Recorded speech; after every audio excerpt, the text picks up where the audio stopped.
Good evening and welcome to our live monthly Women's Connect group.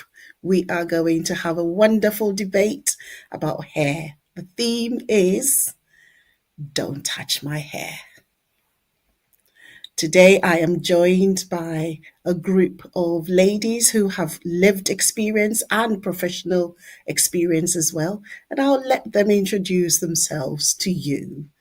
We have Kemby, who is going to introduce herself to you. Over to you. Good evening, everyone. So happy to be here with you all this evening on this live debate. So, my name is Kemby Clark, and my background is in education and employment. I'm also an equality and diversity consultant, and I'm the organizer of a festival called Return to Your Roots. And that festival basically is about empowering our women to embrace their natural hair, to be proud of their hair.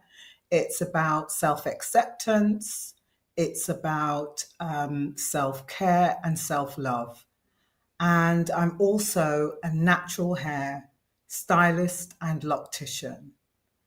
So that's me. Happy to be here.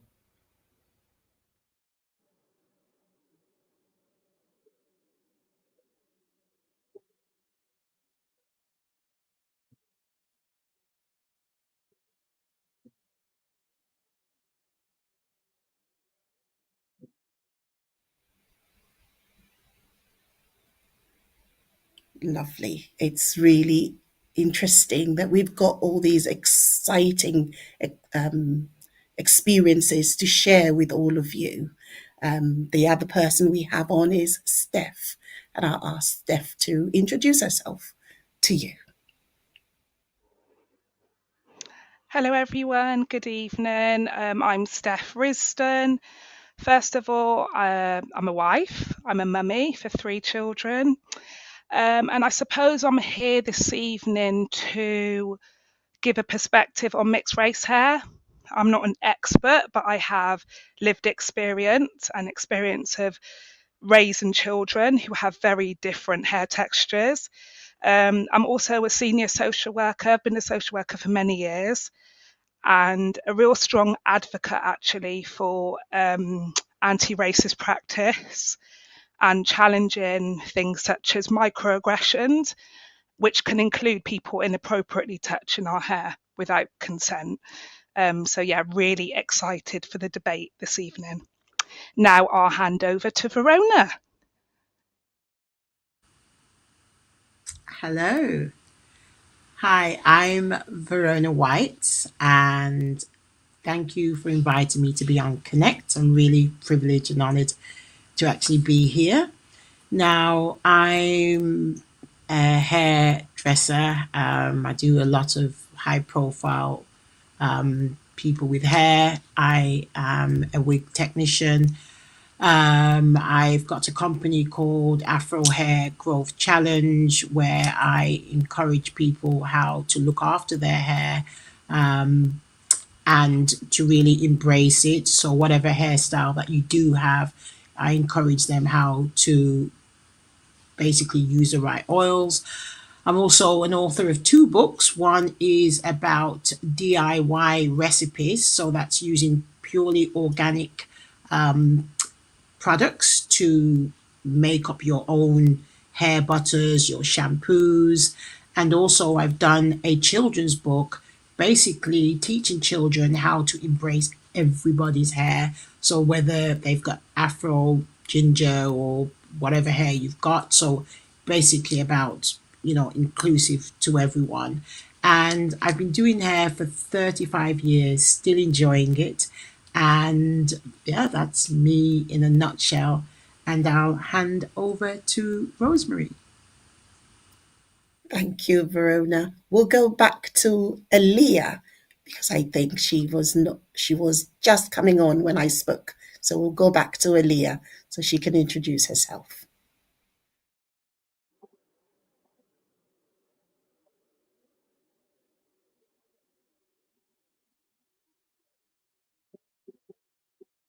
Good evening. My name is Elia. I am a 19-year-old hairstylist based in Birmingham, and I'm so excited to be a part of this conversation purely because Black people's hair, like, if that doesn't relate to me, who else does that relate to? It relates to all of us. So I'm excited that we can all have this conversation and just discuss our ideas and have this conversation like it will build, we can learn from each other, take from each other. So I'm really excited to be with everyone tonight, and I'll hand back over to Rosemary. It's lovely to have met you all, and I'm excited just like everybody else. As a primary school teacher, I have seen so many children with natural hair like mine come into school and eventually wanting to change their hair because it doesn't feel right or it doesn't suit whatever image they want to portray. So I'm excited to have this debate. I also want to welcome all the mums, all the dads, all the families, women, family groups in and around the UK, in all our regions, region 1 through to region 6. Welcome to our Connect Live. I also want to shout out to Minister Alni Powell, our First Lady, and Minister Joyce Fletcher. Thank you so much for giving us this platform to share our thoughts and our ideas. This evening, yes, the theme is Don't Touch My Hair. And I wonder if any of our guests have maybe a thought, an image, or an experience of when they first realized what their hair type was like, or an experience where somebody might have said something or made them feel, oh, my hair is a little bit different. So let's have our ladies on screen, and then we're going to just check with them. What do you think about black hair? When we say black hair, what are you thinking? Your first experience of knowing you have black hair? I don't That's, mind whoever starts. I think my first experience of being aware of my hair and how it looks and how it moves was when my mother was pregnant and in hospital. She was about to give birth to my twin brothers. I was at home. I'm the only girl of 5 boys in my family. And I was at home, and my father had to comb my hair and style it for school. He'd never done that before. And bless him, he did a good job. However, I think I went to school looking like I had horns in my head because he couldn't braid or plait very well. And I think it was the first time he had to do that. But I had to go to school, so he had to do something. So total respect to him for doing that. But that day I kind of felt a bit strange. But that was kind of my first experience of knowing that my hair was probably a little bit different to manage, or, because mum would just do it and it wouldn't be a problem. But that day made a difference. Yeah. Yeah. Verona, what are you thinking? Well, growing up, I mean, my mum, she loved to do my hair, but I was born in a place called Wensbury. Those who are familiar with Birmingham will know it's like the kind of country area of Birmingham. And our family, like, we was the only black family in the school, and I was the only black child in the school. So, sometimes my mum would put my hair up, either, up in, I don't know if you remember those ring combs. And one day and you're really gonna laugh, if any of my siblings are on here. I went to a school disco, and goodness, I have to laugh. When was at the school disco, and I just wanted to be in with everybody. And there's this thing, this music called rock music, and I thought, yes, I'm gonna afro my hair out, and I'm going to rock my hair with the dance, and my hair just wouldn't move. And that was like, my brother looked at me and says, Verona, just don't even bother with it. And you know, like my mum, I styled my hair myself, and then it just went all into like a little ball because I was sweating by the end of the day. And yeah, they was laughing at me because I used to have it up in a bun, but thinking I could just have it out and it would just stay like that. But yeah, that was my experience of that.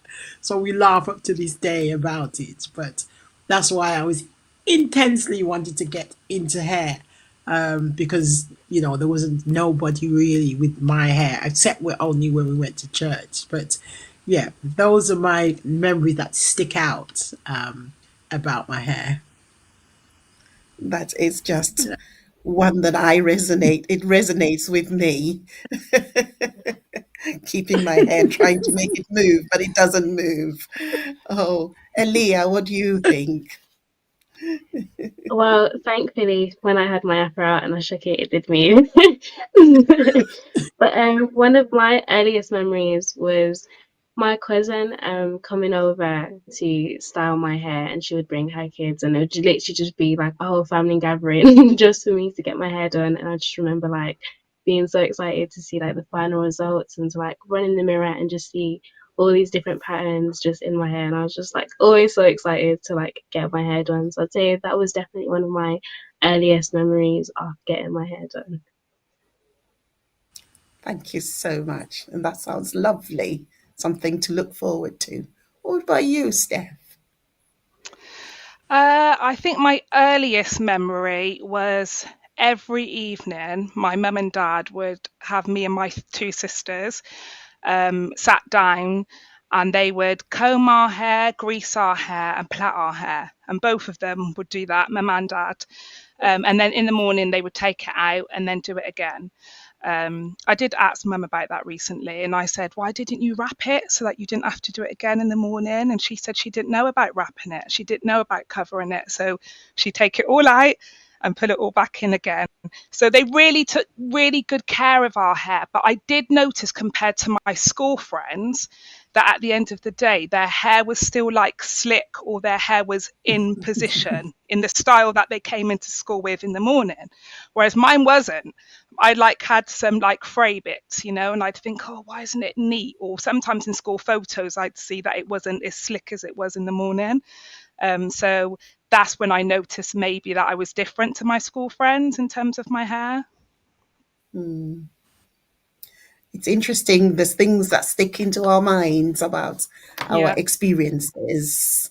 Thank you very much, ladies. Now, I'll say to our audience, it will be lovely to hear your comments on your experiences of what you thought your hair type was like growing up, or any kind of experiences. We would love to hear your comments.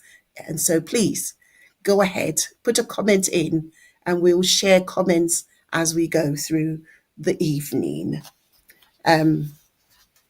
This evening, it's really an informal conversation between friends. None of us are claiming to be experts in black hair, but we are claiming to be people who have had lived experiences. And of course, we've got professionals in our midst, and they can share the technical and the professionalism that comes with it. So it's going to be an informal conversation. So I hope you're all going to enjoy this evening. We do have some videos that we will share and a PowerPoint that we will share. At the moment, we're going to start with our first PowerPoint, and the slide. It is a research that has been done, and it says that hair is significant is a significant part of each individual's appearance. However, black hair goes beyond appearance and looks. Black hair has a uniquely meaningful history as a symbol of survival, resistance, and celebration. It has been wielded as a tool of oppression and also one of empowerment. And our society's perception of black hair still affects black people, how black people are treated today. And the source is at the bottom of that slide. It's important to understand that we are not just looking at black hair from slavery time, but we're looking at black hair as a continuum before slavery and through till now. So, and when we talk about black hair, people might think, what do we mean by black hair? The color black, but we are talking about black hair today. Aaliyah, did you want to ask a question? Yeah, so in terms of talking about black hair, it's quite a broad, it's quite a big topic. So if I was to specify in what exactly do we mean by black hair? Well, shall we ask our professionals? Kemby. We definitely should. Okay, so I'll start. So what do we mean by black hair? Now, as you alluded to just a minute ago, Rosemary, that when you hear the word black hair, to be honest, we're talking about a color there, aren't we? Black hair is people with the color black. But actually, when we talk about black hair, we're referring to, it's a bit of a catch-all phrase, isn't it? For us when we talk about textured hair and hair that belongs to, for me, African Caribbean people or people who are of mixed heritage. So as a broad sweep, I suppose, it's textured hair. And we have all different types of textures, don't we, within the black community. Even that word black, talking about individuals as black, we're not black. It's a political term. But we understand what we mean by that. You know, it's become a kind of social reality that we talk about black and we understand what that actually means. But it's a label for a group of people. And when we're talking about hair, it's actually about people with naturally coily, textured hair types, and that can be very, very diverse. Now, I know that's true, and I think, Verona, you might actually have a bit more to add to that, particularly from your experience. Yes, yeah, I mean, you've said everything in a synopsis of what black hair is. Um, I mean, yeah, as we say it, as a community, somebody outside the community will always ask that question, black, because it is a color and it will always be political. And I really don't like to say black hair. Afro, even saying afro hair, it is a style. Yes. But textured hair is the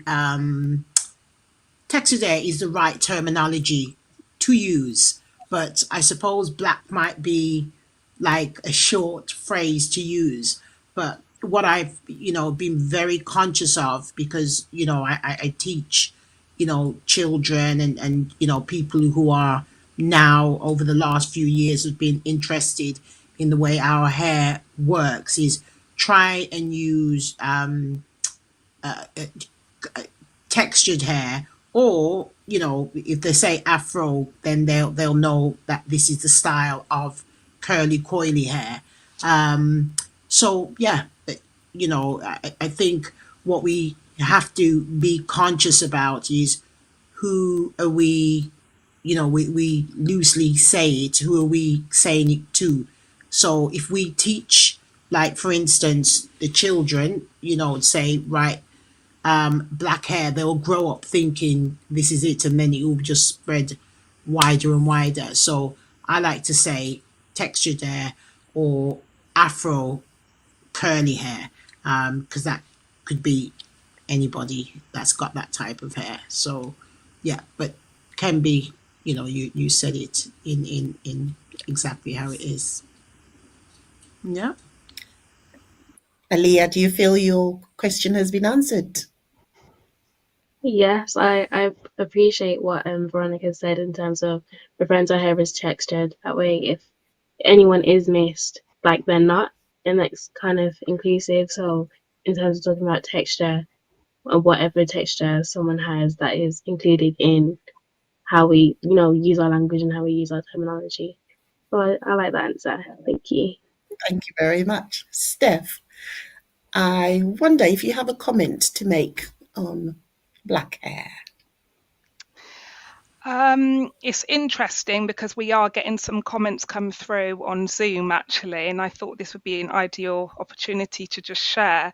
But some people are agreeing. They're agreeing that actually black hair is such a generalised term, and that they too prefer this terminology kinky and coily. And someone else has shared that their experience was going through the painful experience of the hot iron comb being used to straighten their hair, all in the name of looking good. And I remember that as well, actually, because as much as mum and dad would brush our hair and grease it, I remember it being painful because probably then they worked from the root down as opposed from the bottom up, which is what we're taught now. So yeah, I do remember it being painful. But I think I've learned something tonight, because I don't think I would often refer to my hair as being textured. I would use the word curly, but I think it's really important to be in these spaces with people, and to have these conversations which are so rich, because I think now moving forward, I think I'll use that terminology, textured. So thank you. Thank you. I don't remember the hot iron on myself, but I do remember the smell of the hot iron when it was being used on my siblings. It's an interesting one. We thank you, our audience, for putting your comments in. And please keep them coming. Keep them coming. Our slide number 2 is going to show the history of African people's hair before enslavement.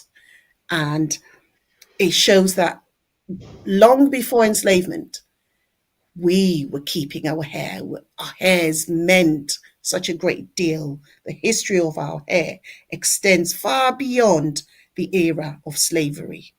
As this slide, you can see on the slideshow, it illustrates women have valued and taken pride in their hair for generations.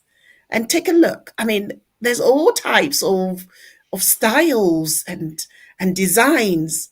And these were not done because they were forced to do it. It's because they took pride in their hair.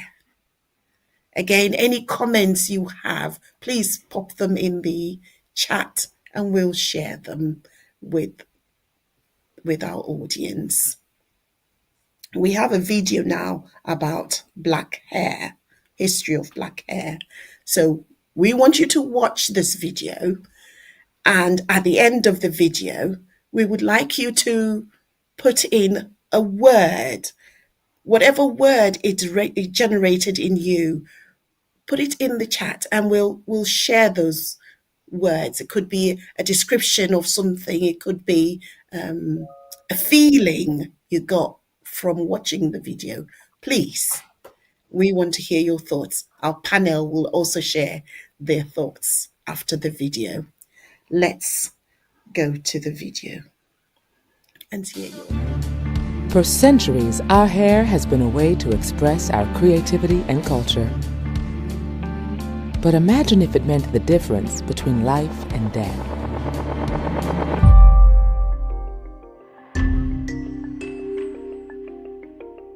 Hi, my name's Zainab J. I'm a freelance makeup artist from London and I work in film and television. Today I'm going to be recreating some methods of hairstyling that were essential for the survival of African people. For our people, hair has played an important role in survival.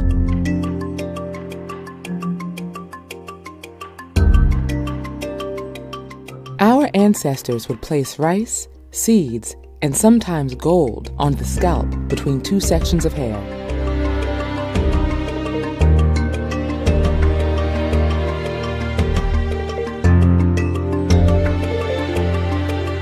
They did this so that if they were captured and forced to voyage across the Atlantic, they'd at least have a small amount of food for sustenance.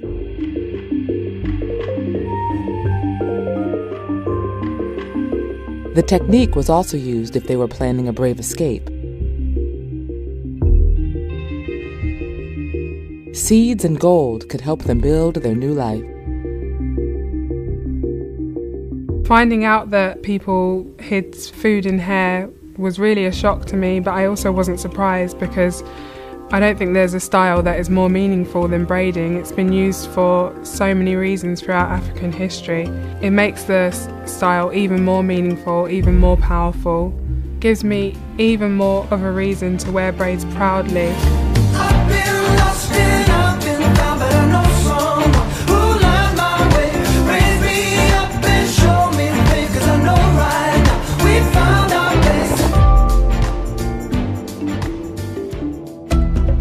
In the 1800s, African women were required to keep their hair covered in head wraps, except on Sundays, when some could remove the wrap and style their hair for church. When left with nothing but their spirit, resilience shone through. Butter and other household items were used to moisturize and condition.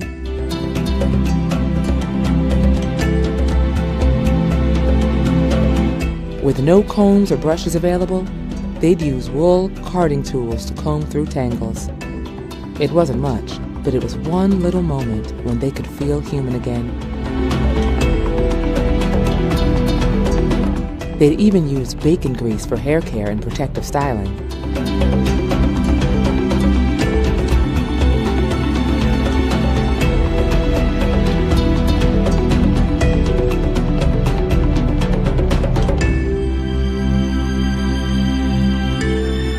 If our hair could talk, it would tell you a story of power. There's no bad texture. Our coils hold the DNA of survivors. Be proud. Be bold. Be unapologetically yourself.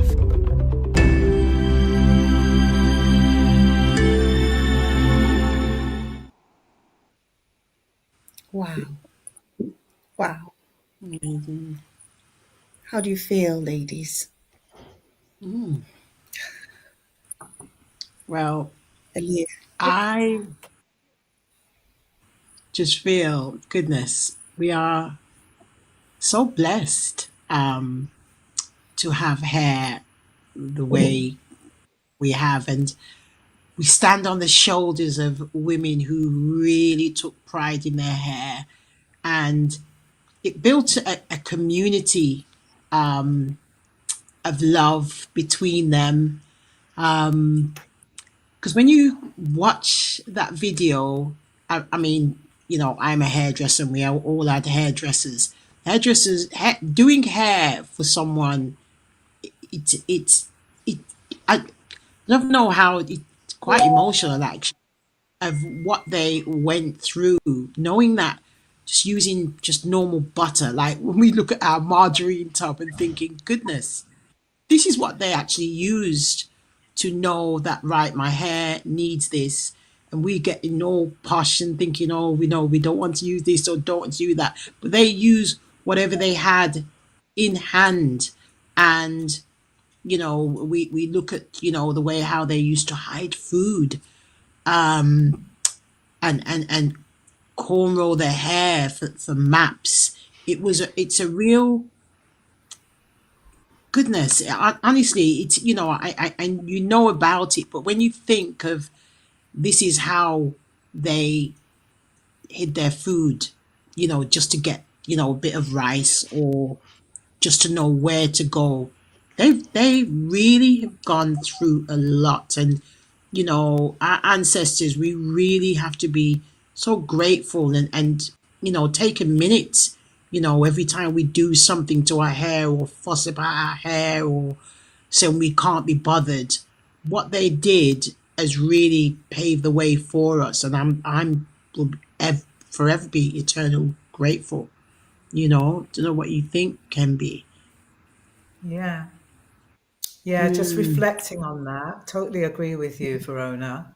But what struck me was the level of creativity mm, that for centuries we've had, and even during times of oppression, and it's been a long period, I mean, over 500 years now, since enslavement. And with all of mm, that oppression, we've found ways to survive, to empower ourselves, but to be really creative. And our hair is so yes. versatile. There is so much Mm, we can do. I mean, you know, there's never a day that you see somebody that doesn't have 6 or 7 different styles, maybe in one week or within a month, mm, because our hair is just so creative. And I am mm, thankful for having that type of hair with the textures that we can just do so much with. So yeah, the creativity struck me. yeah. Mm, Yeah. What about you, Elia? Aaliyah. For me, listening to the video, one, I love, again, like you said, the creativity to use your hair as a map, and not just as a map, as like storage to hold food and resources to think ahead. Like, it gives me like a sense of pride. Like, our hair isn't mm, just a fashion statement, it's more than that. It was survival, it was what we used. We used the resources we had in the time that we didn't have any other option.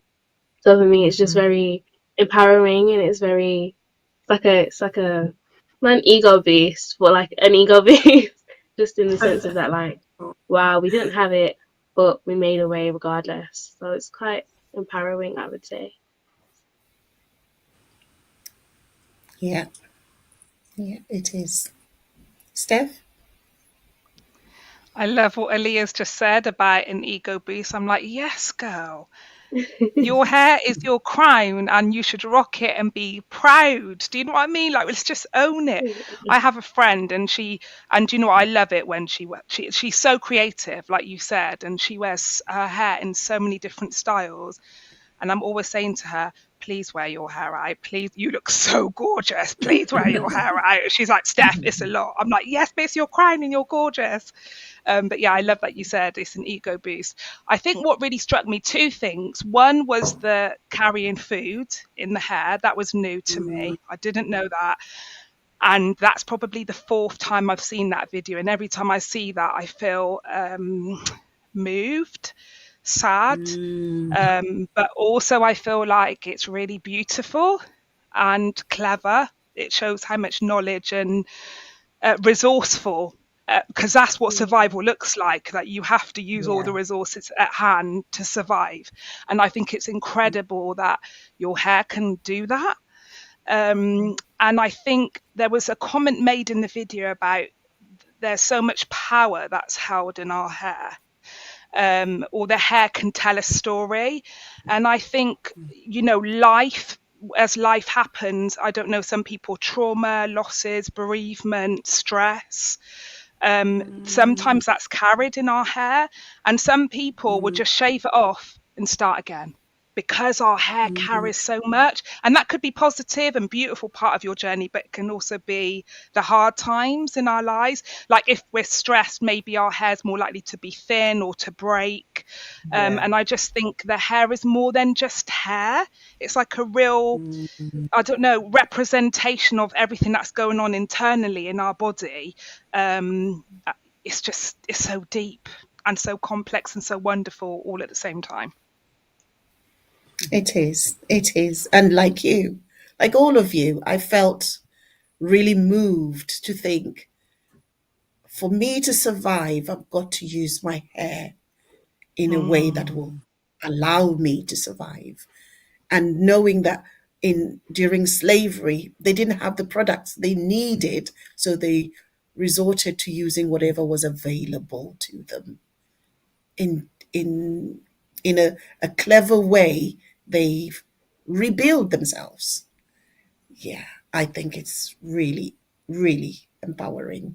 Aaliyah, you want to say something? Yeah, I was burning to add on to what Steph just said because in terms of it being a journey, like you're so right. Even what came to my mind is when people start their luck journey, like sometimes they start it out of, oh, they're going through this situation. So a way of preparing themselves was to start a luck journey. So I just, that what you said just resonated with me because I know so many people have started a luck journey of like a coming up story. And yeah, was really, really beautiful, really good way to express yourself. Mm, Wow. mm, it is. It's a very uplifting in a way. Yeah. It gives us that hope. If our ancestors could do this, we can do even more. They did it with very little.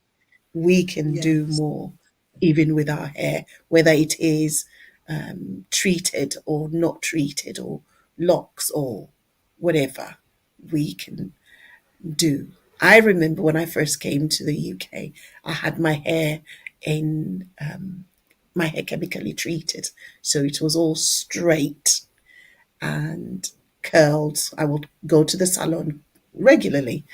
Every every other weekend, I was at the salon curling my hair. Honestly, it was my pride and joy. And then I went through a period, and I cut my hair, and I started all over again.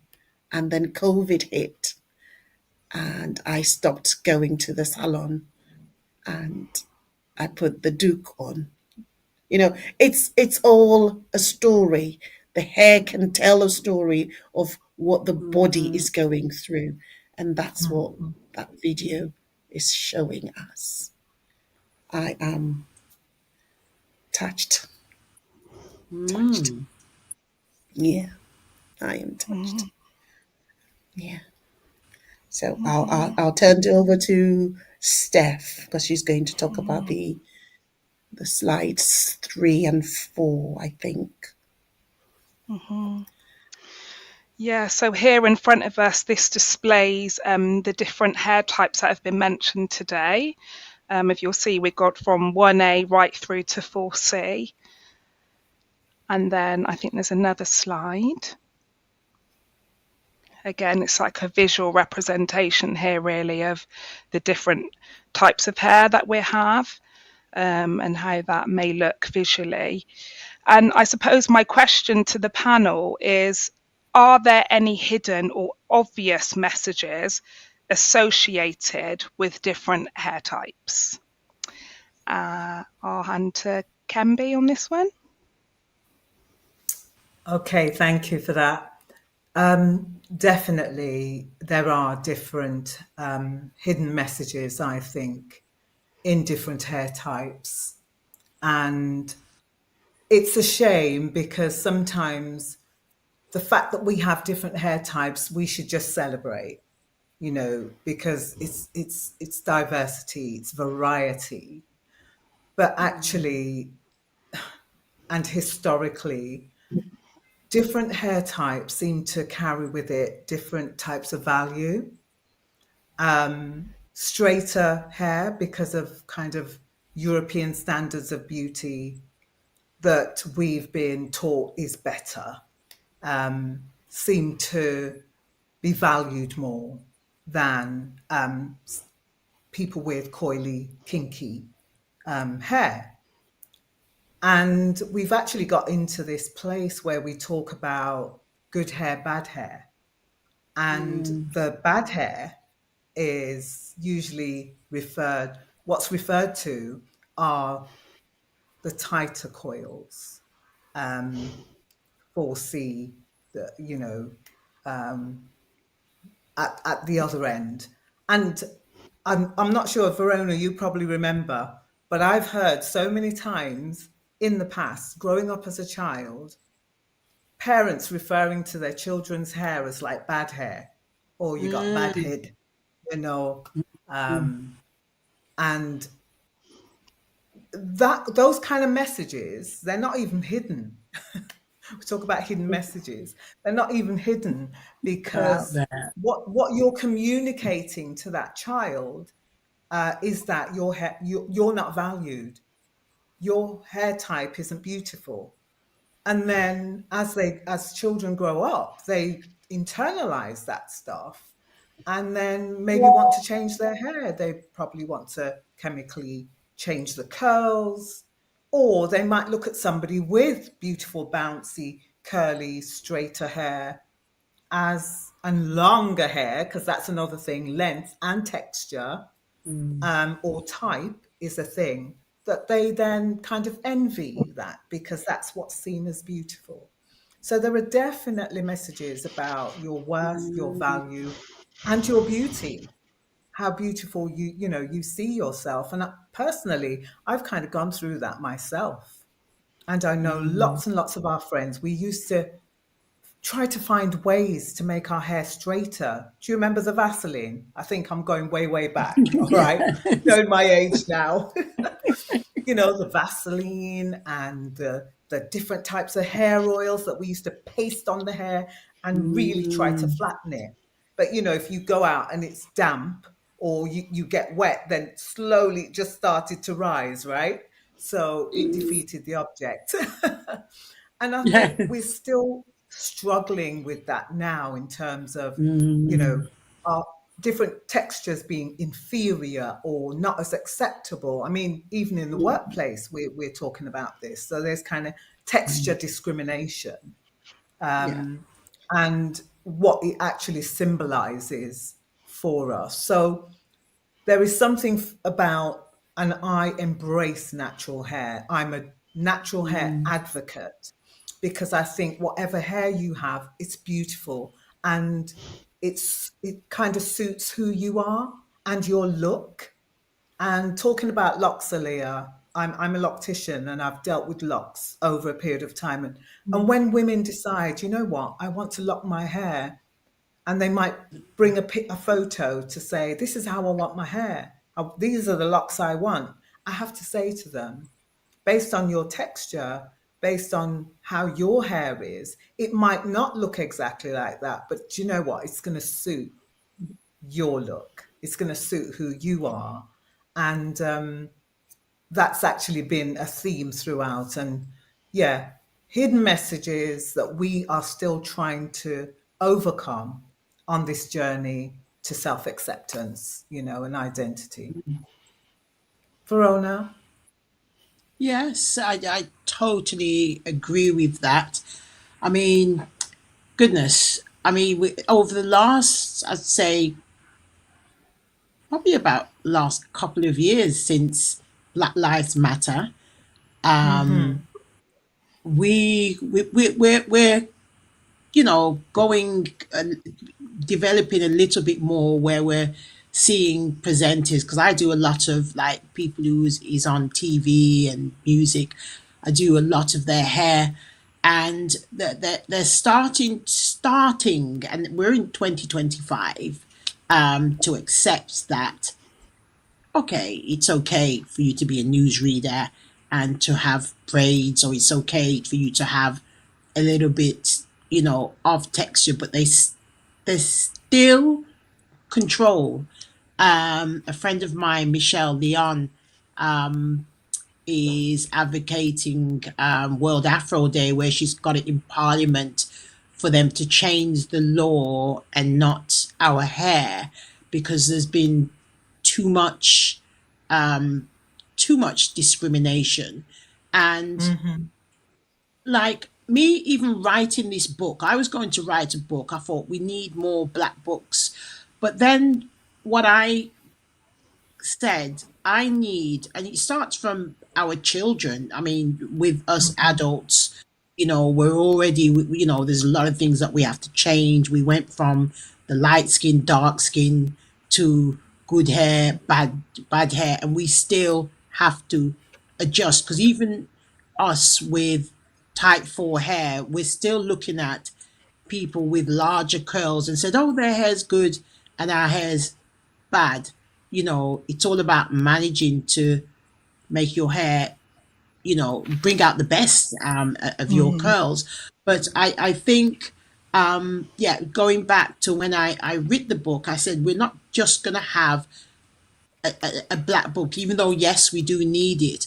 But I think from the children, we need to normalize that where Afro hair is that person, ginger hair is that person, blonde hair is that person.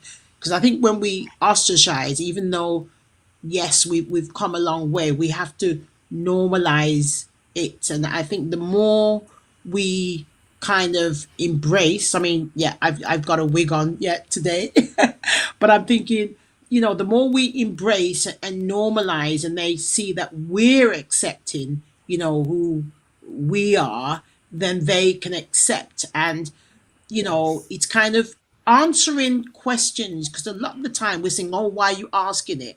But I think we need to just chill. We need to chill and educate them. No, we don't want them to touch the hair, but I think the more I go into and the more talks that I do, I realize a lot of them do need to be educated of why do you have to use why when I touch your hair it's got a lot of grease in it and I can't, and I can't put grease in mine because I have to wash it every day. And what I tell them is every hair type has got a care label, just like we go in our clothes. No, we have to hand wash this, or our care label is this. And it's all right, for them to ask questions because sometimes you're thinking, why do you wash your hair every day? Every day, every day. If I wash my hair every day, then it will be like that. So I think it's just breaking up the stigma and us relaxing because we've gone through a lot and a lot of hurt and a lot of pain and being ostracized out where we've got to look at it from their point of view that they've never seen it. So there are messages, but I think it starts from us to say, right, okay, we'll be ready for that conversation and be confident in yourself. Like if I wear a wig, I'm wearing a wig today, and yes, I'm wearing it, and it's totally fine. And I can have my natural hair. It's totally fine. So it's just having that conversation, and what are we doing to kind of stop that, or of people thinking it's not right or whatever. Ask them about their hair as well.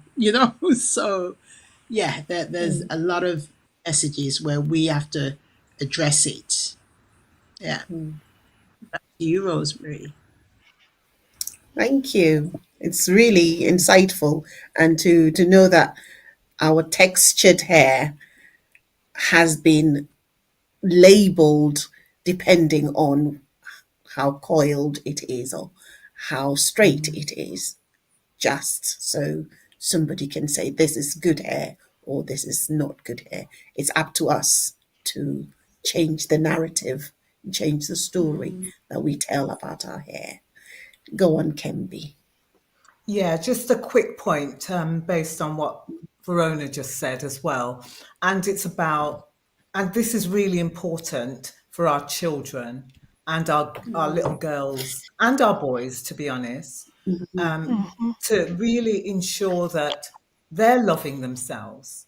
So it kind of starts in the home and That's right. in church or wherever, that we've got to be careful that we're not giving mixed messages to them. That we are examples to our children. So there's a quote by Janla Van Zant, and she said something like, we teach all the time, not by telling somebody or telling a child you mustn't do this, you mustn't do that, but we teach in our behavior. And that informal behavior is what is probably the most impacting on our children, because what they see you do, they follow. So we have to be kind of cognizant about how we as mothers carry ourselves and what we say about hair, but also how we carry our hair. so that they then are proud of who they are, and having the conversation, like you said, Verona, with them, to say, okay, mommy's wearing this curly wig or whatever because, my head is bald, or my hair's thinned out, or, I've had cancer or something. Do you know what I mean? So I think we do need to share a lot more with our Yeah. children so that they're not confused about, it's like parents who say, don't swear, and then they swear. And then kids are like, well, you told me not to swear and you're Hello. swearing. Do you know what I mean? It's kind of mixed Yeah. Right. messages. Yeah. Yeah. Back to you, Rosemary. Thank you, Sorry. ladies. Thank you so much, ladies. We've got to, as we've said, we've got to live it for them to also enjoy it. We've got to be proud of what our hair is and how we present ourselves. Right, I'll pass on to Elia now. Yeah, so my next question, and bits and pieces have been dropped here and there, but I wanted to talk about gender differences and ask Verona and Veronica if you see, like, do you think black boys are having these conversations, and if not, why?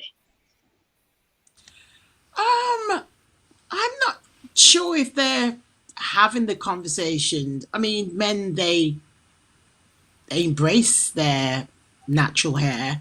I've got a son, and he loves to have different styles on his hair.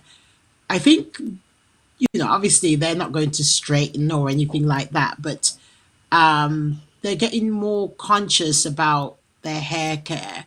Like, my son, he's fortunate that he has either me or his elder sister that does his hair, but I'm not sure if they're having this in-depth conversation, although I'm just basically going by my son. I mean, I do a few men as well.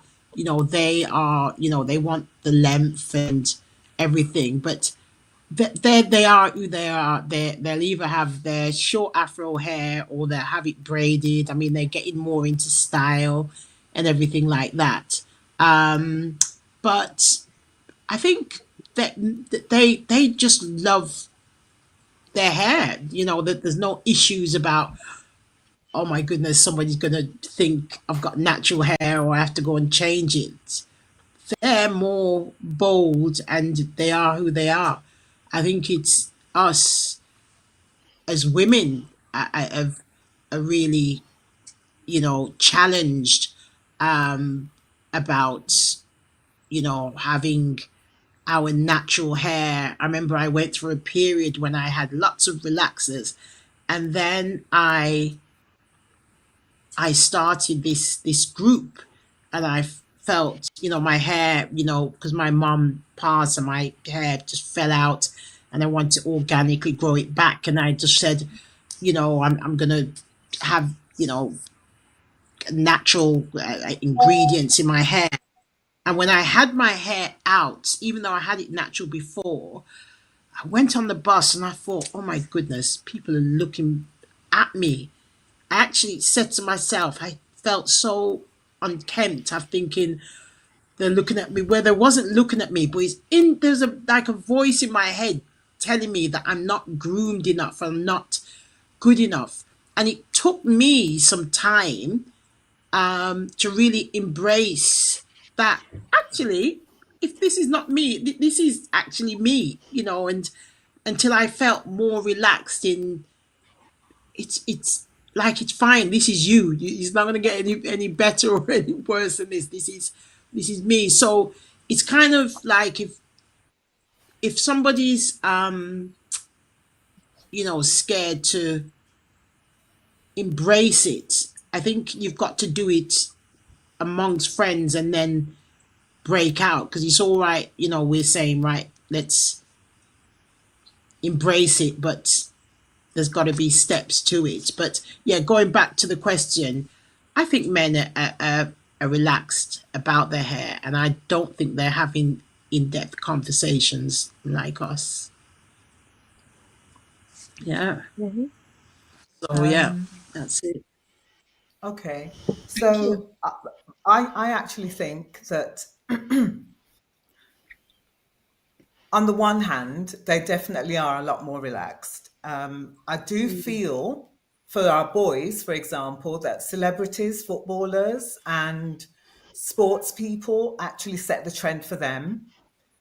So people in, the music industry, etc. Because I know a lot of boys, they're doing their braids, they're having locks as yeah. well. A lot more. They're rocking their, Mm, their locks, and kind of 14, 15, 16-year olds, and they're very comfortable with that.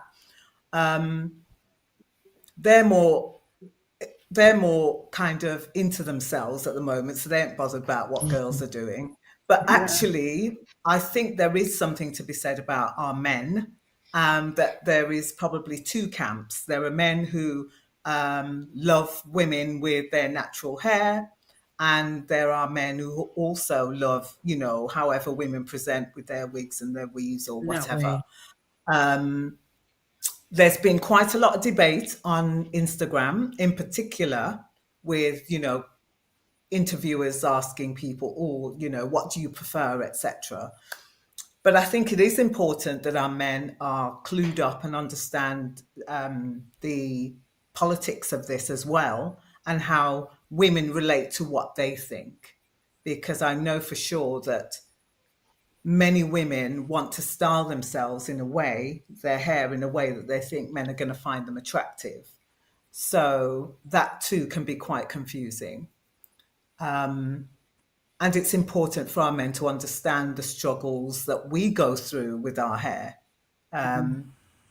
Women turn up looking amazing and glamorous and whatever, but it takes time to get ourselves to that place.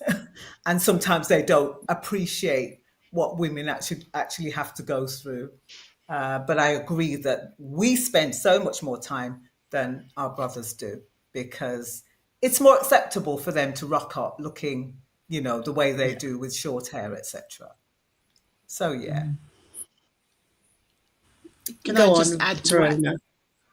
Yeah, just very quickly. Yeah, so I didn't understand the question quite about what are they having the conversation. I thought you meant having a conversation about their hair to themselves. But yeah, I mean, you do, men, they're very particular. They are very particular about what they like and what they don't like. Whether they understand it, yes or no, whether they feel like it's a confidence thing. Some women, it's a confidence thing to say, right, I've got to wear a wig. They they don't understand it to the degree of they just. I think most men they do like natural. Um, but yeah, you know what? Can be said it. There is two camps. There's like, right, when they, like wigs, I'm not into wigs, but they'll meet you with a wig. And then when you have, your natural, that they'll want you to do the natural hair. So yeah, it is a big thing for them to have a conversation about our hair and how we look, So I won't go too deep into it. No, we won't. It'd be good They're for the happy men with to whatever we comment. give them, but on themselves, I suppose what can be said was there's a camp Yes. for those who like the natural Yeah. and for Two those who camps. go on, Steph. And some like There's both. some, and some like both. There's some amazing comments coming through online that I really want to share. And these are from men. Men are joining in the conversation, which is so good to see. One male has said, and he's been very raw and honest here for his view, his perspective. We change up everything, and also others want black bums, lips, and hair. It's so mixed up because others would like our colour too. Let's face it, we are the outstanding race.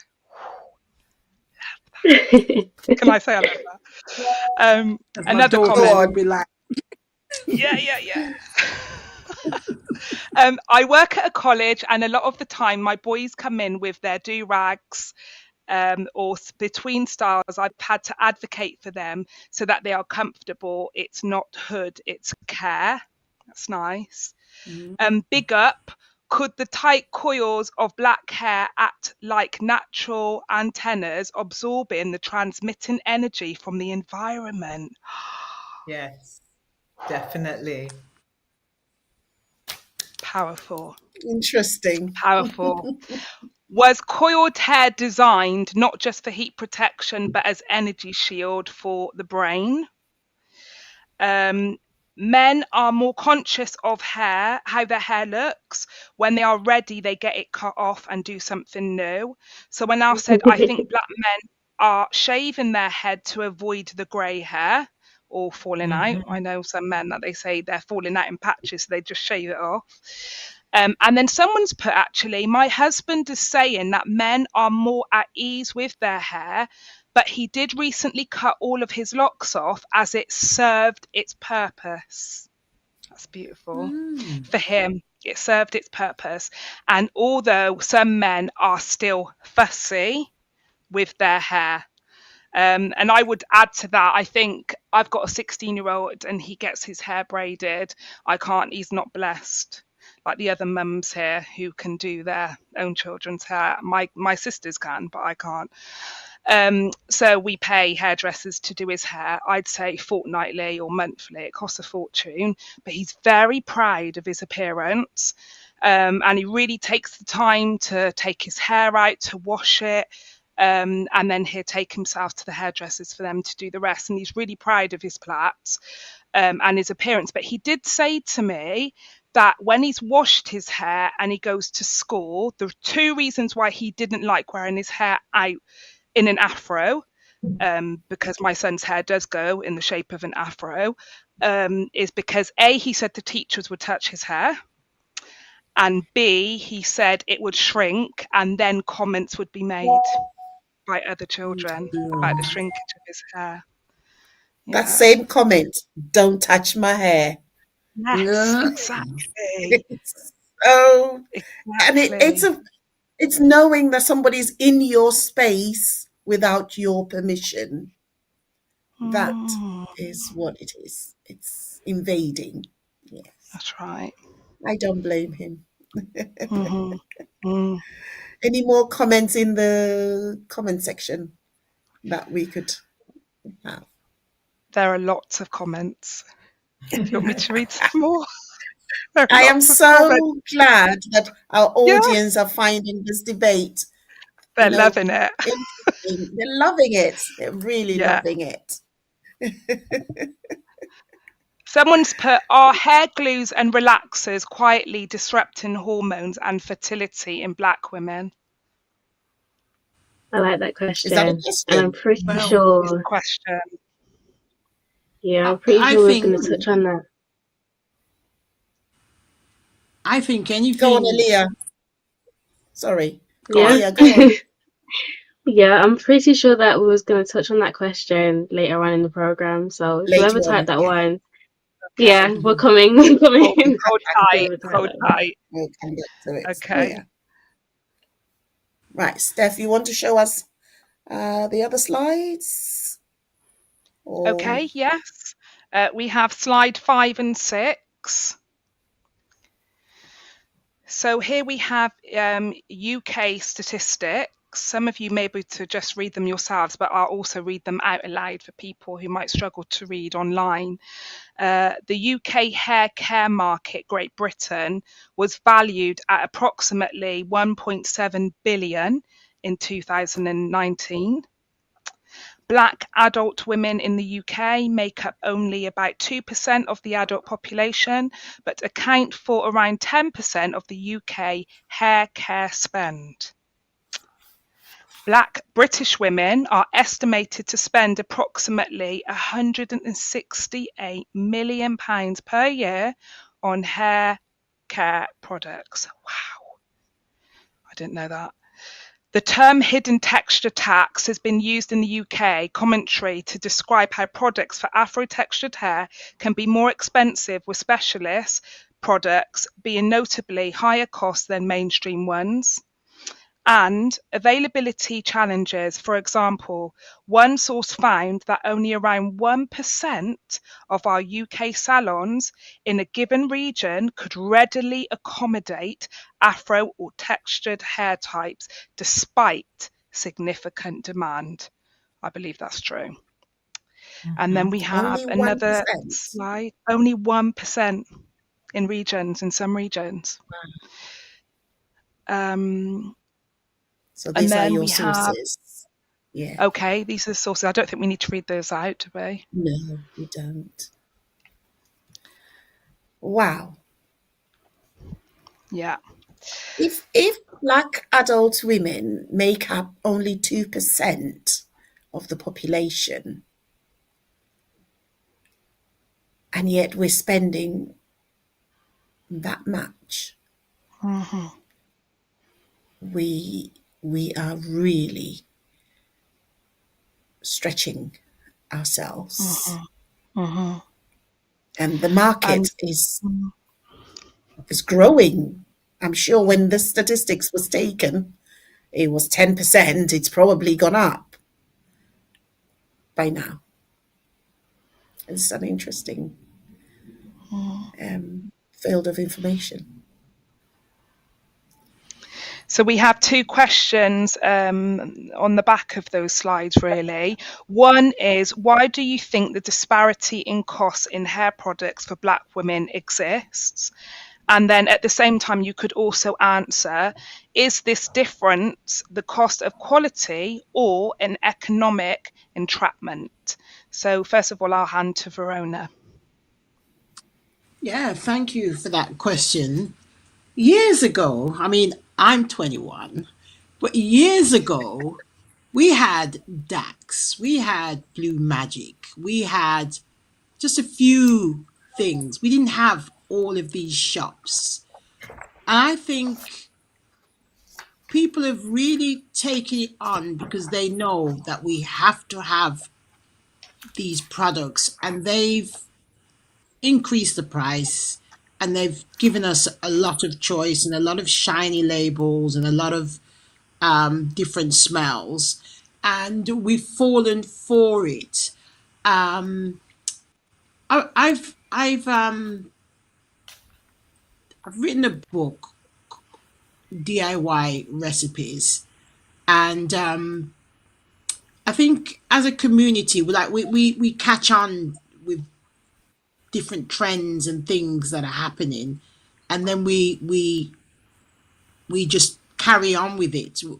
We help them grow by not doing being ingredients conscious about things that we are using. And I think we need to go back. We need to go back to, I'm not saying go back to DAX or anything like that, but I think we need to pull back, and we need to find out what's really going on. Why are we being so addictive in spending so much money on products and not researching? It's like we're eating food and we say, we don't know where it's coming from. So it's grown because we just feel that we have to do it, but we're not putting back and saying, right, I only need this product and that product, and what is it doing to me? But it's grown because one, as I said, they're feeding into what we want. We're not keeping our pound in our community, and we're not conscious about what we're doing. So I think it's a lot of things why it's growing, but I just think that we really need to pull back on a lot of products by using as much natural products as we can, and then also buy from companies that have really taken time to invest, research and everything in there, because whether we believe it or not, we are one race of people where we use creams everywhere. Like, some of my white friends said, "Why do you cream every day?" I say, "Because we We have to. But we're having a lot more people with fibroids. We're having a lot more people with breast cancer. We've having a lot more people with certain things that are happening. And whether we say we're putting things on topically, um, there is a lady. Oh goodness, she I think she works with Kemby magnesium. Magnesium is Sophia. really good for me. Yes, Sophia. Yes, yes, and that product is amazing. So what really made me really conscious, and I'm going to stop in a second, was the magnesium, which we know magnesium is really, really good for us. And I rubbed the cream on it and it made me feel so amazing. And then I thought, goodness, imagine all those products that we're putting on our scalp and we're putting all over it, it's seeping into the pores of our skin. Um, and it's going somewhere. It just doesn't just dry up. It doesn't go somewhere. So I think, to stop it from growing, and I think we've got to be a bit more ingredient conscious and know, because I know we're all guilty of this, of having loads and loads of products in our cupboard and not using it. So one, where's all this money coming from? Billions and billions, and we always say we don't have no money. Um, so that's I could go on and on about it, but I think we need to be a bit more ingredient savvy and know what we're buying and why we're doing it. Why are we spending billions on products? So yeah, I'm just throwing all of this out, but I think we need to step back and think, what are we doing? What do you think, Kemby? Aaliyah, jump in and then I'll Yeah, just to speak. quickly say, thank you. Just to quickly say, in terms of these products that we're buying, yes, there is a need to cut back because it's not everything that is good for us. But as well as that, to also support other Black businesses that have the same hair as us, so their products are more, there's more care there. Whereas Yeah, you can get lost in the industry and we can be yeah, misused, and we use hair products and they don't help and they damage our hair, they damage our scalp, like some of the comments did say in the chat. So definitely cutting back from like main industry and looking into supporting other Black businesses that have similar hair to us. So back to you. Okay. Yeah, great point there, Aliyah.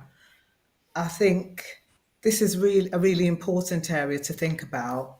There is a disparity in terms of spending from Black women, in particularly Black women, Black people, in the industry, and everybody is making a killing out of our so-called insecurity.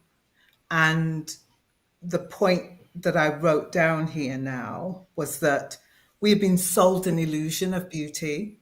So this kind of European standard of beauty, but also because we live in a racist society, and I have to go there, a society where we sometimes internalize that racism and we see ourselves as less. We buy into that inferiority kind of complex. And therefore, we're striving to present ourselves in a way that is acceptable. And the industry understands this insecurity. There's a demand and they are going to satisfy it. So I walk into a shop, for example, a hair shop, and there are shelves. Let's say there are 10 rows of shelves, and they're all absolutely ram-packed with products, with different types of hair that's on sale, etc. And they know that we are coming into those shops because we want to look good, we want to feel beautiful, and they are exploiting that so-called yeah, insecurity. I think that's something I definitely yes, see. Yeah. But also, like you said, Verona and Aaliyah, about specialized products. So there has Mm, now been a drive to ensure that you are getting the right type of product that's natural, okay? mm, So that we're still not damaging our endocrine part of mm, our bodies, okay? We are not absorbing through our skin all types of carcinogenic type products. So it's becoming more expensive to then have those specialized ingredients. And also because there are fewer Black people in the UK, retailers don't want to mainstream, they won't stock a lot of the products that we have. And if they do, they're going to charge us more. But it's yeah. also economic because they are importing these products and there's so much more tax.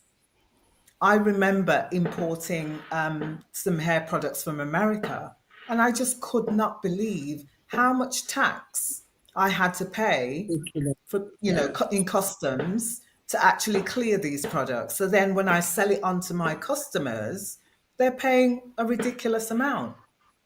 So there's all of this that we have to consider when we look at the industry and how much we're spending. So there's definitely a disparity because our products are more expensive.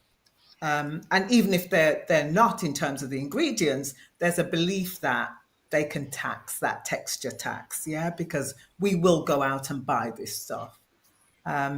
So yeah, there's so much more that's involved in this industry. But like you said, Aliyah, we have to begin to buy black and support our businesses and keep the pound within the community. And I also have to say that those who are benefiting from our spend are not we. They Yeah. are other communities that are benefiting. And I'm not knocking that. I'm not saying that that's wrong.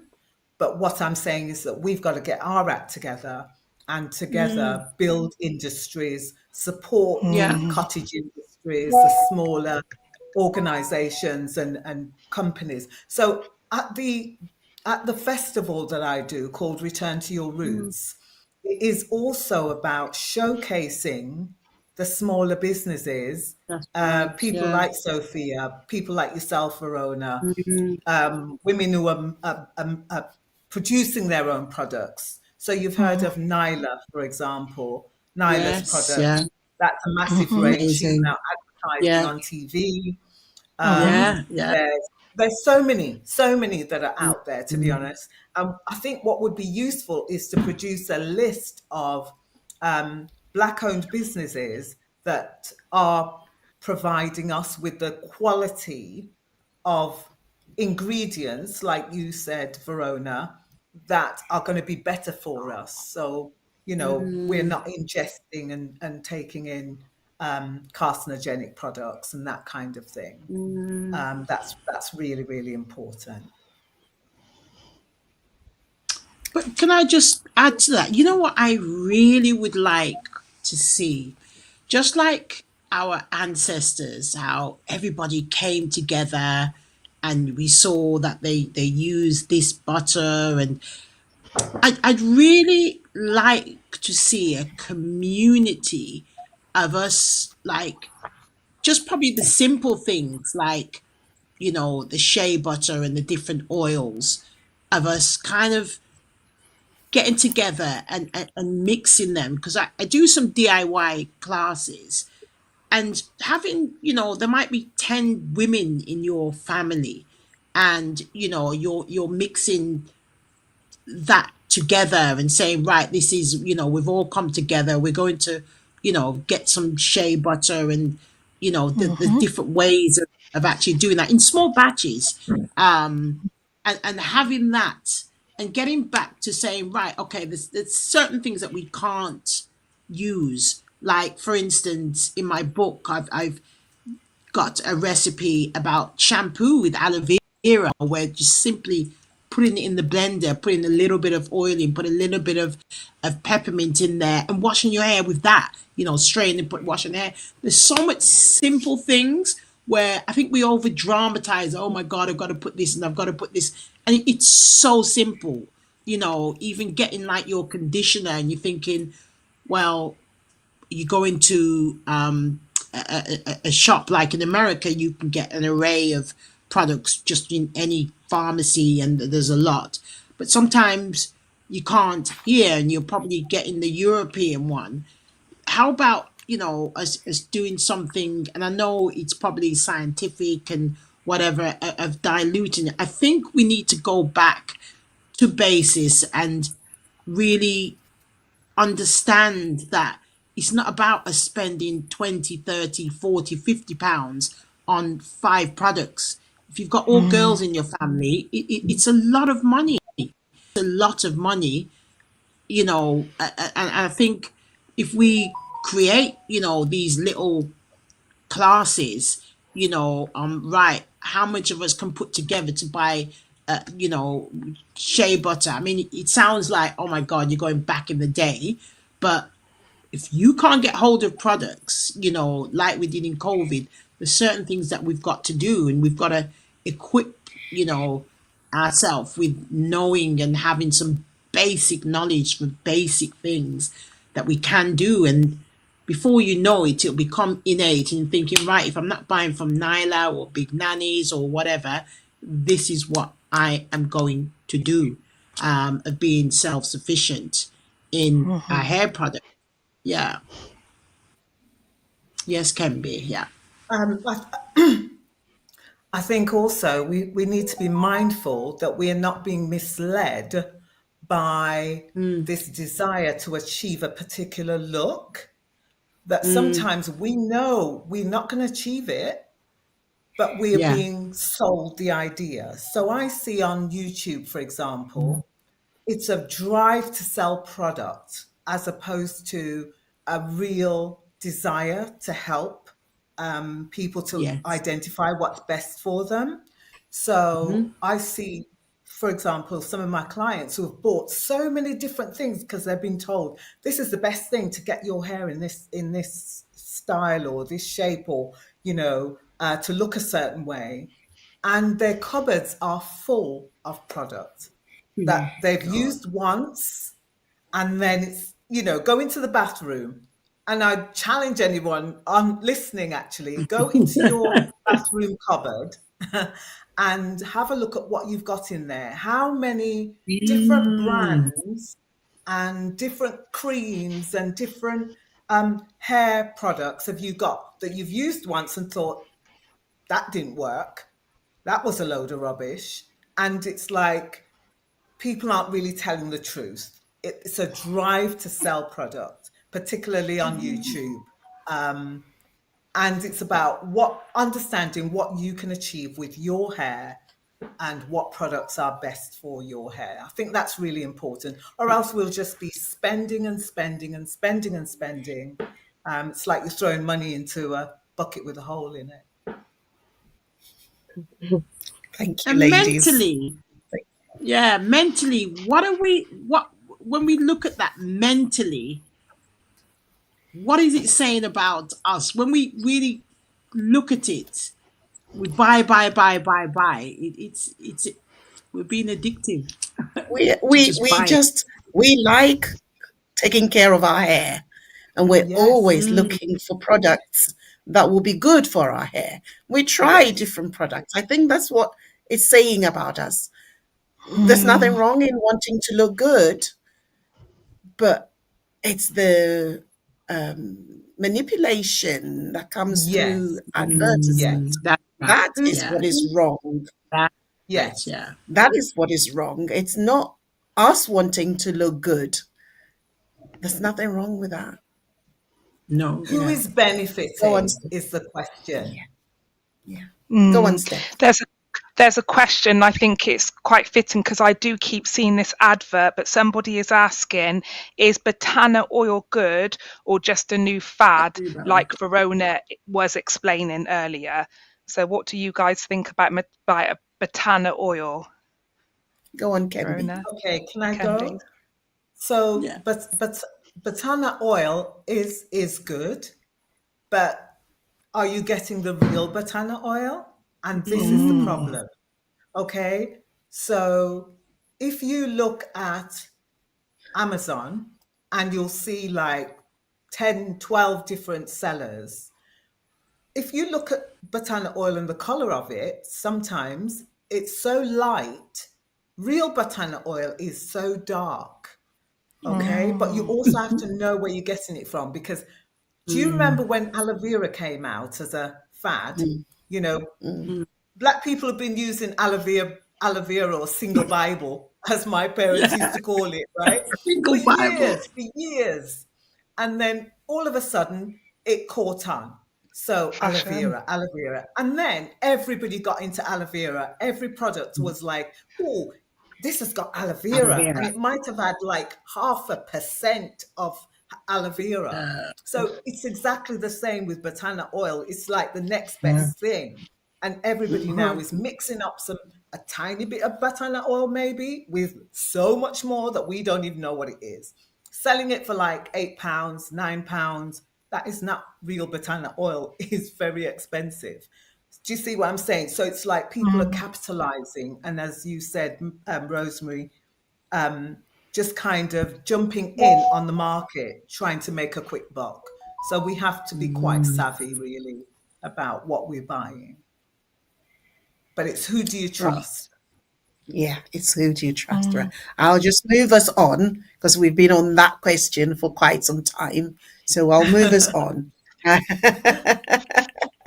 We could be here, and I know it does generate a lot of questions and a lot of Mm. reactions. But when we talk about our hair, right from the beginning, we said it's also our identity. So under that, I go, is embracing natural hair just a current trend, or is it part of a deeper journey of self identity and understanding? Now, I will pose it to Elia. What do you think? Going natural. Firstly, firstly, I love that question. There were some keywords that stood out to me. Journey. I'll start with that one. So this our hair being our journey. And from the comments, there was people that said our hair is a badge of honor. They feel empowered. And the words that we spoke about earlier, there was words such as acceptable, resilient, and adaptable. So I think the people in the comments are already an example of how our hair is a journey, because haven't always felt this way about our hair. So the fact that there are people that are now currently saying that this is how they feel, a badge of honor, shows that this is a journey, and that journey is a part of our identity. And then the second word that stood out to me was a trend. And like, it only takes one person to set up a trend. So if I feel confident about my hair and I'm wearing out my hair and I have this new badge of honor on my head, this crown, and my peers see that, now I've sparked something off in them, and they've got their hair out, they're wearing afros, or even the wigs that they are choosing, it's their hair type, their texture.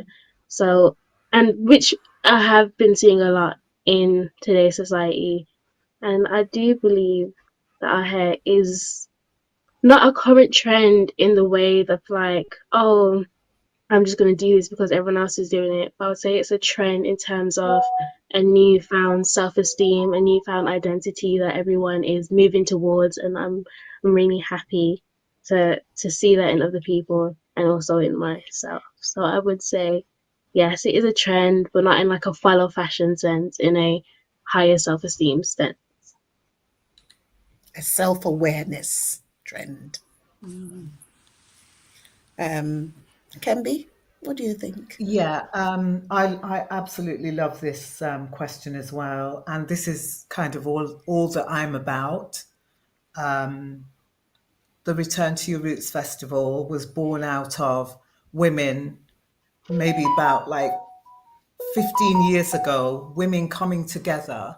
And because I had a natural hair salon in Birmingham, one of the first, where I was doing just natural hairstyles, but mainly locks. And thank you. And women would come into the salon, and they most of them would be around the age of 40. I don't know what was happening, but it was like, you know what? I've reached a point where I've done this with my hair. I've relaxed it. I've done the curly perm and the jerry curls, and kind of totally wet my pillars up. I've done all of this, and now I want to go natural. I want to have locks, or they just want to have their natural hair. They want to feel their texture again. And that kind of work is what I've been about. But it's really about embracing ourselves and loving who we are. And I'll quote a scripture from, I think it's Psalms, that we are fearfully and wonderfully made. And it's like when you can look in the mirror and see yourself and really embrace that, because we're all different and we're all beautiful. I've heard people say things like, oh, that person's ugly and this person's this. And I'm like, nobody's ugly. Okay. Character might be ugly, but there is no person that is ugly. So you are wonderfully and fearfully made. And it's about embracing that. So it is about identity. And I know it was for me, that journey of self-acceptance and really embracing who I am. So self-identity is really important. Until we can love ourselves, then we are forever kind of in a place of confusion and unhappiness, etc. So we're all on the journey. And yeah, I just encourage people to embrace that journey. And sometimes it doesn't feel great, because when I first started and started locking my hair, you know, people talk about that ugly stage, and I went through that. But over time, I then saw myself differently. So it does take time to reframe and see yourself in a different light. And now I don't care. My name, Kembi, means beautiful African woman. And that's not just about me. This is about we as Black women, okay, with our big bums, our lovely luscious lips, our lovely hair, short, long, tightly Curly. curled, loose curled. We are beautiful. Amen. And fearfully made. Yes. I'm going to move us on because I'm aware of the time, and we're having a wonderful session. I know it's Kembi. Yes, Kembi. Would you like to ask Okay. your question? Yes. So I'm going to ask a question that relates to people who have who are mixed heritage. So what I want to ask Stephanie and Verona is, the language that surrounds hair inclusive of hair that mixed heritage people have? May I Am I interject going? here? I would like our ladies to give us brief responses so we don't run out of time. Oh, I have a We're just lot of getting notes. started. Exactly. This is a whole conversation for a whole nother show. It is. Yeah, I it know. is. That's why I've had to step in like that. It's loaded. Yeah. I'll quickly start by saying the very short answer, I think, to that question is no. I think we make assumptions when it comes to people who are of mixed heritage. Even my son said it, oh, Mum, mixed heritage people are light skinned. And I was like, actually, not all mixed heritage people are light skinned. They're not always mixed with white and black like I am. You know, I have cousins who are mixed with Nigerian and Jamaican. You know, and it's a mixture of two different heritages, and some people are beyond that. And let's face it, if we really deep this, some people don't truly know their true heritage. Some people do, but some people don't if we go back. So I think it's complex. I think this question, and when we think about mixed heritage, and no hair and textures and coils and curls will look the same. I have two sisters, their hair looks completely different to mine, and it's changed over time and over years and with age and having children and stress, menopause. Also, I have nieces, and one of my niece's hair looks like maybe a 1, like a 1C. They're both mixed heritage children, and one of their hairs is probably like the end of the 3s, the beginning of the 4s. So that's another thing as well. I think, we can't make assumptions and stereotypes about mixed heritage hair because it's so unique. And I think there's one thing about being educated about the language, but sometimes, and it's really important to be educated, and I have been educated here tonight with you all, but I think to be truly inclusive in our discussions, and I think this has really come through strong tonight, the focus really, I think, should be about understanding and caring for our different hair textures. That's the focus. It's not about, because sometimes we're afraid of getting it wrong or afraid of getting it right. And I think the focus really should be about teaching us and our next generation to embrace our hair, no matter how different that is. But yeah, I think those are the main points in terms of the language for me. I don't know if Verona's got anything to add. Yeah, I agree with everything that you've actually said there. I haven't really got nothing to add. I just think, yes, we really have to be aware, of what we're saying and how we're describing it, Yeah, I'll leave it at that. And that's my short answer. So I agree. Oh, well with done. Thank you, everything lady. you're saying. Thank you so I much. think I'll be talking, yeah. Aaliyah.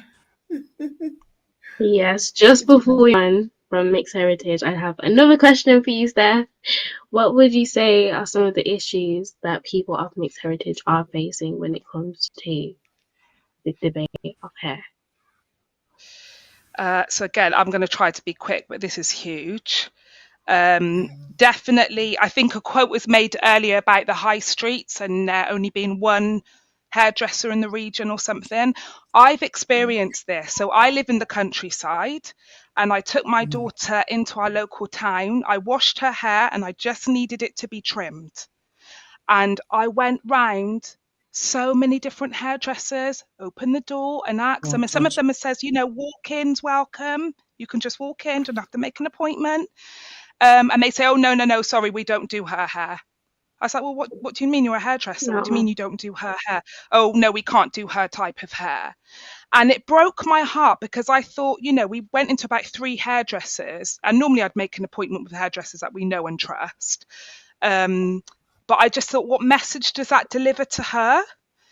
So I think the availability of hairdressers, local hairdressers in our area, even though we do have some, and I think the complexities and some of the issues of not even just mixed heritage, but it is our upbringing.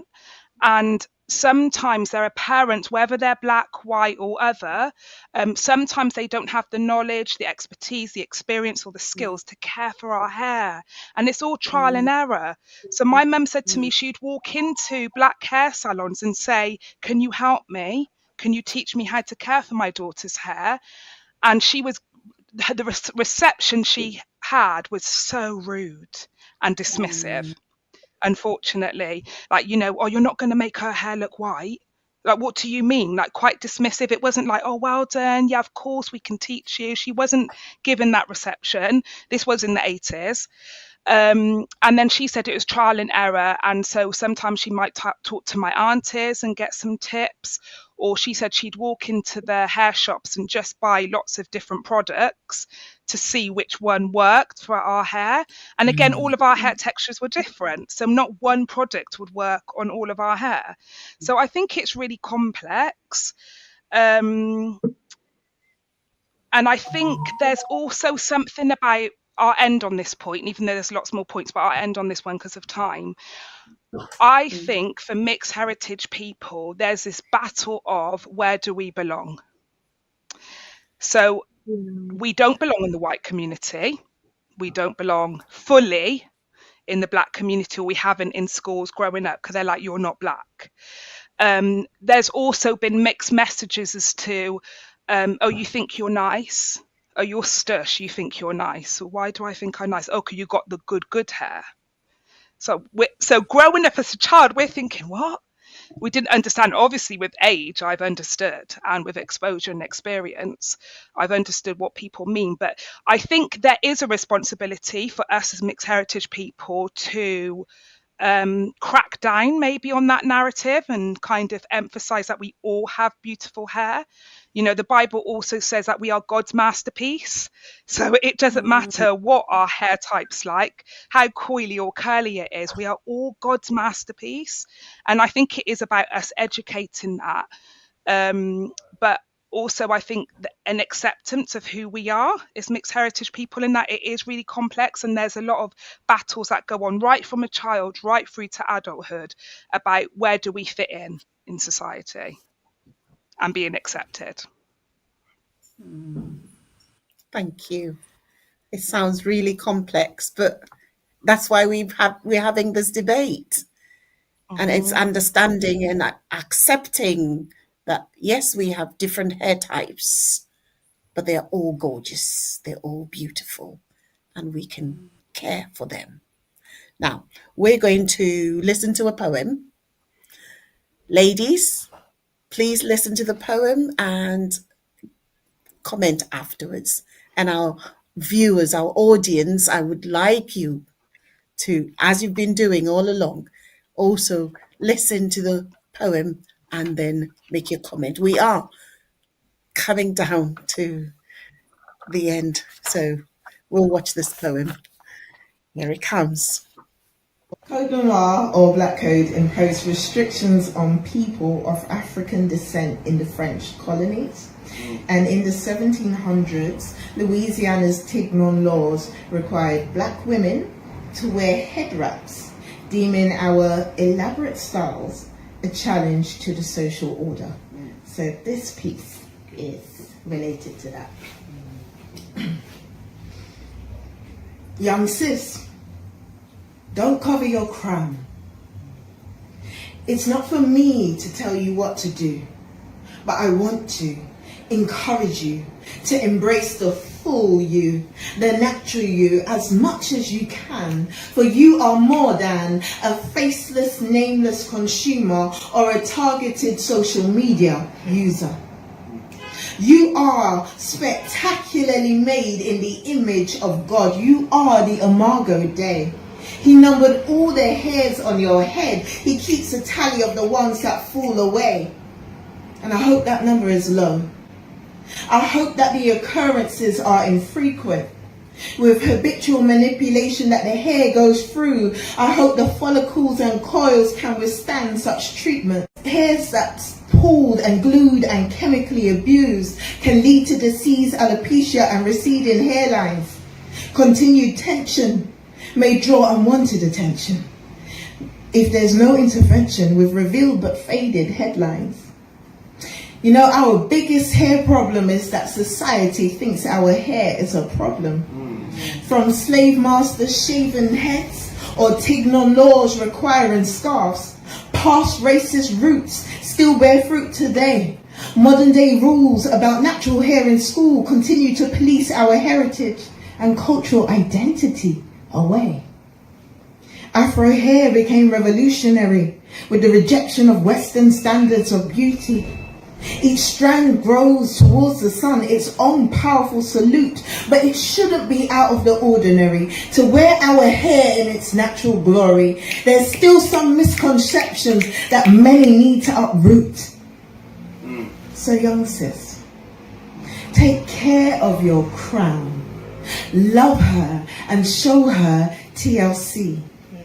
She is normal and beautiful with endless potential. So when you're ready, set the natural you free. Code Noir, thank you.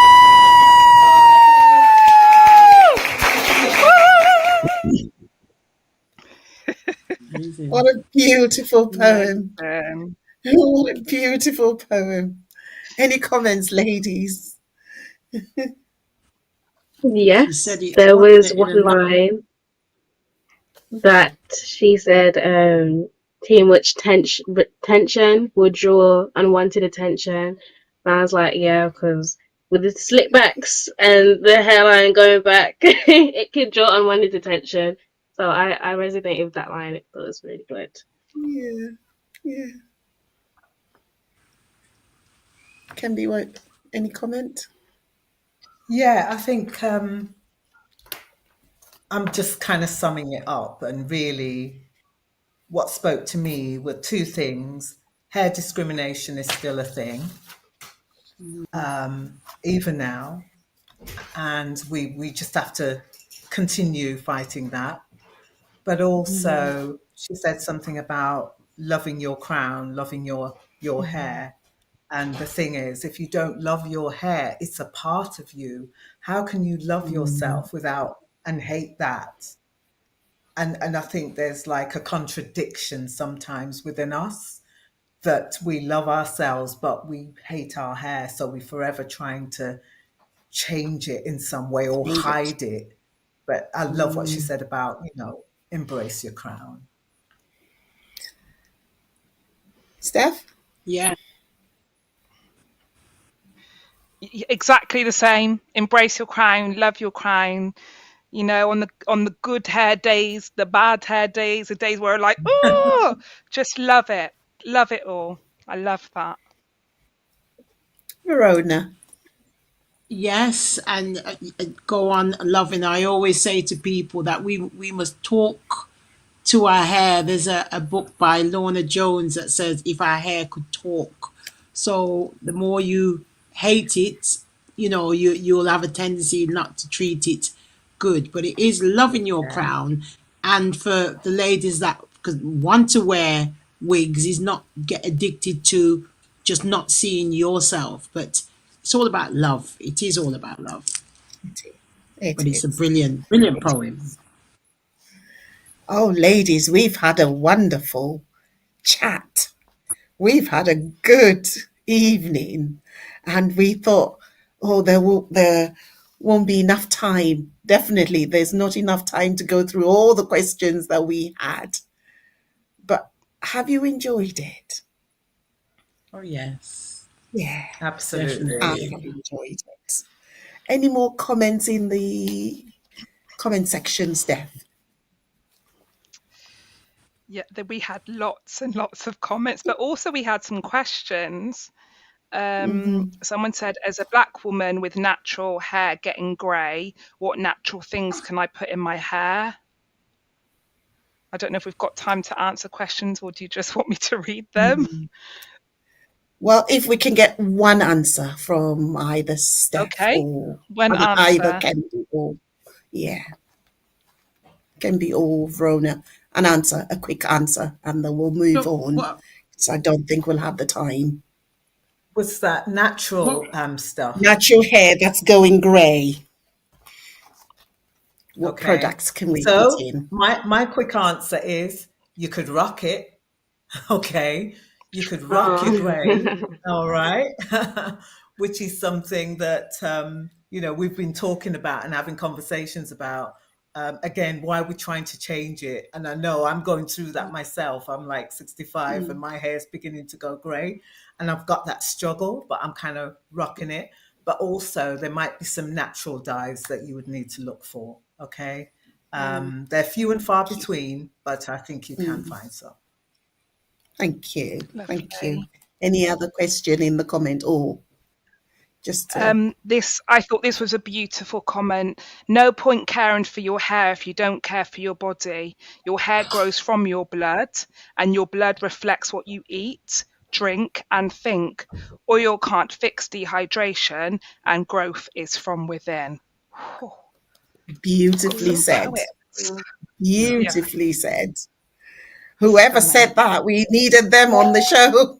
Bravo. Can you join the next panel?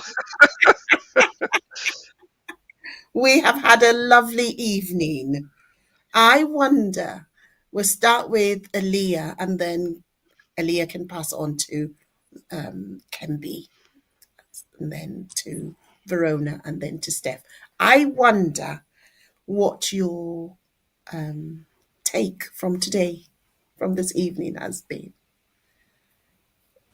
Well, granted that we only had under 2 hours to delve into this massive topic, one core theme that I'm picking up on is to rock your crown, to not be afraid or ashamed of that part of who you are, to love yourself entirely, including the hair that grows up our scalp, and definitely to go out and explore more, find out more of hair care, how to treat your hair, what hair type you have, and just that kind of that spark that since the first video we watched in terms of empowering and growth, I'd say that spark is what I've taken from this forum. So thank you everyone for your input, your knowledge, your experience, and for being open and sharing that today. Okay, so again, I've really, really enjoyed this evening.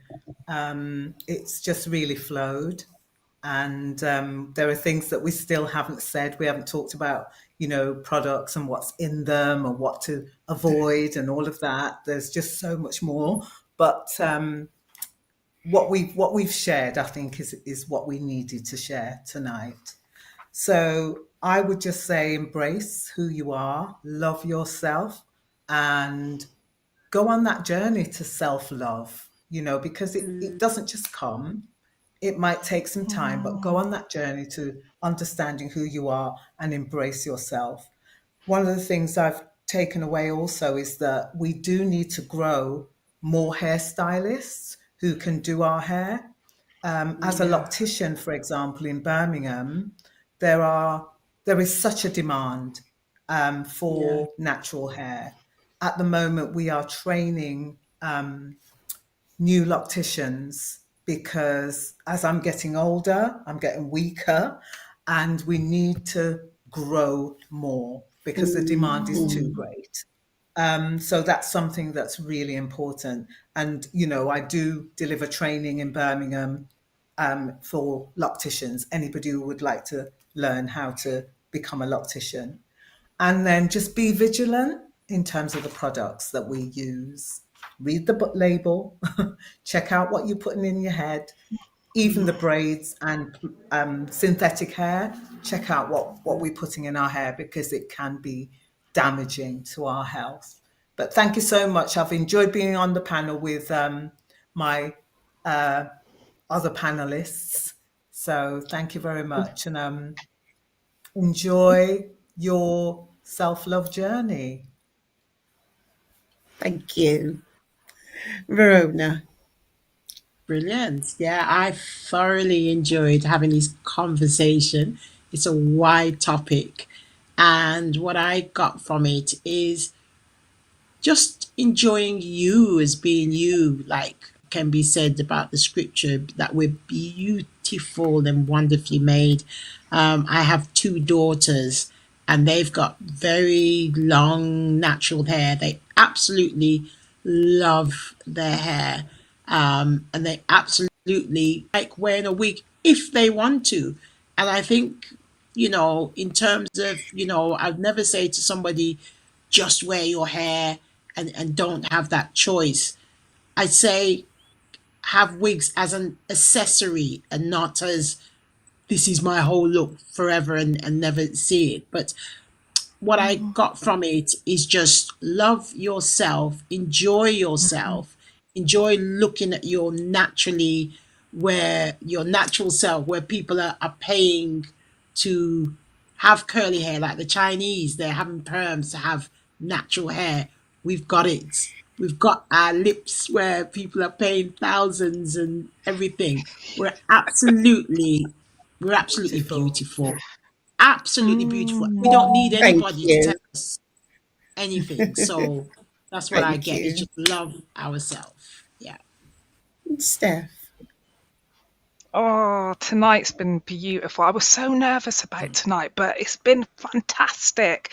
It's felt like there's been moments where I've wanted to go, Amen, because it's just felt so rich. The content's been rich and real and relatable, but also it's like moving because these are things that we face every day, men and women. And there's so much more. It's not just hair, it's so much deeper than that. But my takeaway is I need to go and do more research about these DIY recipes. And there are people in my church who do make their own body creams, and I've bought them off them. And my cousin makes her own as well. But it's making them regularly enough, because when I run out, I then go back to buy off Amazon, and I need to stop doing that. So that's my biggest takeaway. And I wrote down, I've been making notes, so I've got a pen with me. So I'm so grateful for all the knowledge tonight, because I've written down some of the books that have been mentioned as well. So I think I'd like to read these books. So thank you.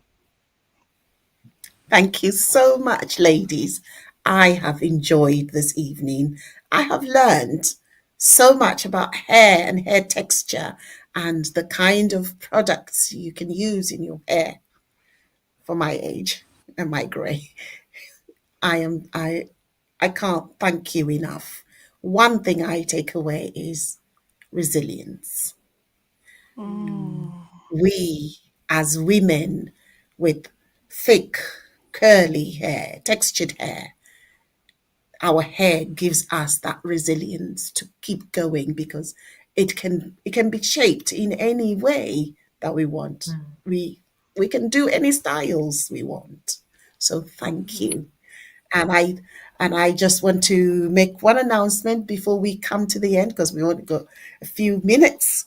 Next month, we're looking at adoption and fostering. That will be on Saturday, the 29th of November. And I hope you will come and join in. A few people have asked, is there going to be a part 2 of Don't Touch My Hair? So, ladies, don't forget, we might end up coming back to continue this debate. So get yourselves ready for that. And there's a lady in the background. We all know, but the people watching don't know. But there's a lady in the background, and we just all want to say thank you, Rachel, for all your hard work, for keeping us together, for keeping everything going. We are ever so grateful. Thank you, ladies. I wish we could go on and on, Thank you, Kembe, for your insight. I wish you were closer to me in Slough so I could come and get my hair done. Thank you, Verona, for your insight. Thank you, Elia. Honestly, you have been brilliant. Thank you, Steph, for bringing another perspective to this discussion. It's not always that we talk about black hair and we consider mixed race or mixed heritage hair and the issues that they also have to deal with. So thank you so much, all of you, for tonight. And now, Thank you. what more can we say? The video has been amazing. The poem has been amazing. Any last comment in the comment section, Steph, before we You go? put me on the spot now.